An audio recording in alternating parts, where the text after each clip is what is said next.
Hello বন্ধুরা, তোমরা সবাই কেমন আছো? অর্চনা রান্নাঘর নতুন একটা ভিডিওতে তোমাদের সবাইকে স্বাগত। আজকে আমি একটা নতুন রেসিপি তোমাদের দেখাবো, চিংড়ি মাছের মালাইকারি। তো চলো রান্নাটা বসাই। কড়াই বসিয়ে দিয়েছি, দিয়ে দিচ্ছি সরষের তেল।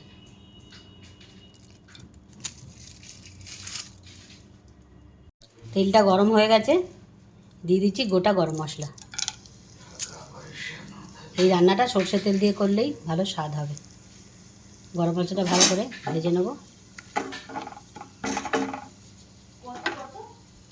তেল গরম হয়ে গেছে, দিয়ে দিচ্ছি পেঁয়াজ বাটা। পেঁয়াজটা লাল লাল করে ভেজে নিয়েছি, এরপর দিয়ে দিচ্ছি টমেটো পিউরি। টমেটো আর পেঁয়াজটা ভাজা ভাজা হয়ে গেছে, এরপর দিয়ে দিচ্ছি রসুন বাটা।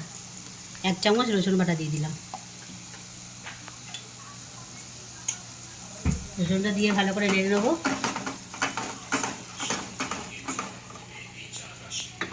এরপর দিয়ে দিচ্ছি 1 চামচ আদা বাটা।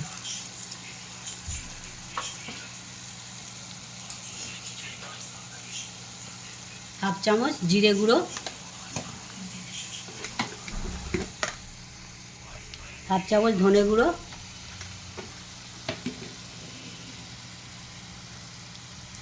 অল্প একটু হলুদ গুঁড়ো, স্বাদ মতন একটু চিনি দিয়ে দেবো।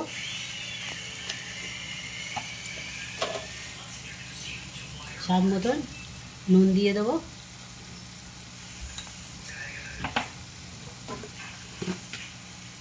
আর একটু লঙ্কা গুঁড়ো দিয়ে মশলাটা আমি ভালো করে কষিয়ে নেব।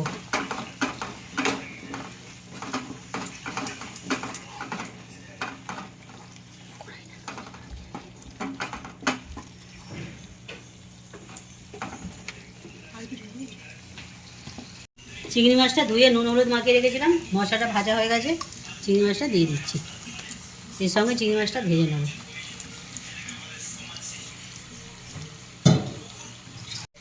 মশলার সাথে ভালো করে ভেজে নেব চিংড়ি মাছটা। চিংড়ি মাছটা ভাজা ভাজা হয়ে গেছে, আর একটা আমি নারকেল মিক্সিতে দিয়ে দুধ বের করে রেখেছিলাম, এটা এখন দিয়ে দিচ্ছি।